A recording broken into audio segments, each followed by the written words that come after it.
Hello guys, வணக்கம் நண்பர்களே. நாம் இன்றைக்கி என்ன பார்க்க போகிறோம்னா, ரசிகர்கள் ஆவலுடன் எதிர்பார்த்த விடுதலை பாகம் 2 இந்த படத்தோட மூவி ரிவ்யூ தான் பார்க்க போகிறோம். அசுரம் படத்தில் தனுஷை பார்த்து ரசிகர்கள்லாம் எப்படி மிரண்டாங்களோ அதே போலே விஜய் சேதுபதி 2ஆம் பாகத்தில் மிரட்டி வச்சுருக்காரு.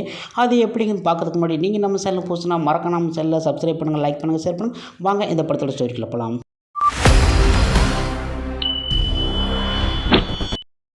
முதல் பாகத்தில் நடக்கும் அதிகார வர்க்கத்தையும் போராடும் போராளியின் தலைவனாக பெருமாள் வாத்தியார் இருப்பார். அவரை பிடிக்கிறதே போலீஸ்க்கு ஒரு பெரிய சவாலாக இருக்கும். அதையும் தாண்டி அவரை கைது செஞ்சு விசாரிச்சுக்கிட்டு இருப்பாங்க. அவர் விசாரித்து அவர்கிட்ட பதில் வாங்குறதே ஒரு பெரிய சவாலாக அமைஞ்சிருக்கும். இந்த டயத்தில் பெருமாள் வாத்தியார் தன்னை பற்றியும் மக்கள் படை பற்றியும் சொல்கிறத இந்த படத்தில் பாகம் 1ல் முடிச்சிருப்பாங்க. அதே தொடர்ச்சியை 2ஆம் பாகத்தில் ஆரம்பிக்குது. இதில் எப்படின்னா, மக்கள் படம் எப்படி உருவானது, கம்யூனிஸ்ட் கட்சி பெருமாள் வாத்தியார் ஏன் தேர்ந்தெடுத்தார், காவல்துறைக்கும் மக்கள் படைக்கும் நடக்கும் மோதலில் ஜெயித்தது யார், பெருமாள் வாத்தியாருக்கு என்ன ஆயிற்று, இது போன்ற கேள்விக்கு பதிலளிக்கிறது பாகம் 2.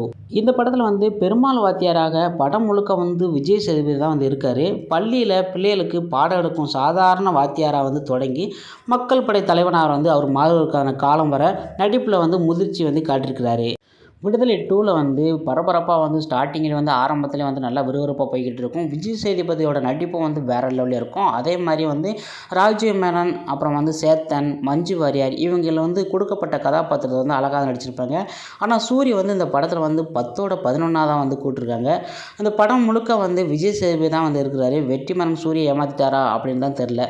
மஞ்சு வாரியாரும் ஆரம்பத்தில் நல்லா பரபரப்பாக பண்ணையார் வீட்டு பொண்ணில் தொடங்கி பரபரப்பாக போயிருப்பாங்க. கடைசியில் விஜய் சேதுபதியை கல்யாணம் பண்ணி குழந்தை கொட்டின்னு ஆனவொடனே அவங்களோட கதையை சொல்லிக்கிட்டாங்க. மற்றபடி வெற்றிமாறன் ராஜு மேனன் இவங்க எல்லாரோட கதையுமே அப்படியே சொல்லிக்கிட்டாங்க. முழுக்க விஜய் சேதுபதி தான் அந்த படத்தில் நடிச்சிருப்பார். எல்லா படத்துலையும் போல தான் இந்த படத்துலேயும் பட்டியல மக்களை உயர் ஜாதி பெண்களை காதலிச்சு அவங்களுக்கு நடக்கும் கொடுமையை இதில் கொஞ்சம் ஆக்ரோஷமாக வெற்றிமாறன் கொடுத்துருக்காரு. அந்த விதத்தில் அவரை பாராட்டலாம். இளையராஜாவோட பின்னணி இசையும் நல்லா எப்பயும் படத்தில் மாதிரி சுவாரஸ்யமாக அருமையாக இருக்குது. அப்புறம் விஜய் சேதுபதி இந்த படத்தில் பேசியே கருத்து சொல்கிறேங்கிற பேரில் ஆடியன்ஸை காண்டேற்றி வச்சுருப்பார். இந்த படத்தை 1.5 மணி நேரத்தில் முடிக்கிற படத்தை 2 மணி 45 நிமிஷம் எடுத்து படத்தை ஜவ்வாக எழுதிருப்பாங்க. சூரி முதல் படத்தில் நடித்து அவரோட நடிப்பும் ஹீரோயின் நடிப்புனால தான் படம் ஹிட் ஆனிச்சு. ஆனால் இந்த படத்தில் வெற்றிமாறன் ரோட்டில் போகிற ஓனனை தூக்கி வேஸ்ட்டில் போட்ட கதையாக விஜய் சேதுபதியை வச்சு இந்த படத்தில் அருன்னு அறுத்துருக்கிறாரு. பாவம், சூரி நடிகராக இருந்து கூட கூட்டத்தில் ஒருத்தராக தான் அந்த படத்தில் நடிக்க வச்சுருக்கிறாரு. மொத்தத்தில் இந்த படம் பார்க்கலாமான்னு கேட்டால், முதல் பாகம் பார்த்தவங்க இந்த பாகம் கொஞ்சம் புரியும். 2ஆம் பாகம் மட்டும் பார்க்குறீங்கன்னா இந்த படம் பொறுமையை சோதிக்குன்னு தான் சொல்ல முடியும். மொத்தத்தில் இந்த படத்தை பார்க்கலாமா கேட்டால், விடுதலை 1 மாதிரிலாம் இருக்காது.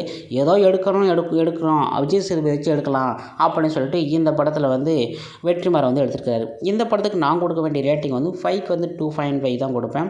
ஓகே ஃப்ரெண்ட்ஸ், இந்த படத்தை நீங்கள் பார்க்கலாம்னு கேட்டால், வீக்கெண்டில் ஏதோ ஒரு படம் வருது அப்படி சொல்லிட்டு பார்க்குறவங்க கூட்டமாக சூரிய இருக்கிற மாதிரி கூட்டமாக இந்த படத்தை பார்த்துக்கோங்க. ஓகே ஃப்ரெண்ட்ஸ், உங்களுக்கு நம்ம வீடியோ பிடிச்சினா மறக்காம சேனலில் சப்ஸ்கிரைப் பண்ணுங்கள், லைக் பண்ணுங்கள், ஷேர் பண்ணுங்கள். இது போன்ற வீடியோ நெக்ஸ்ட்டில் சந்திக்கலாம். நன்றி, வணக்கம்.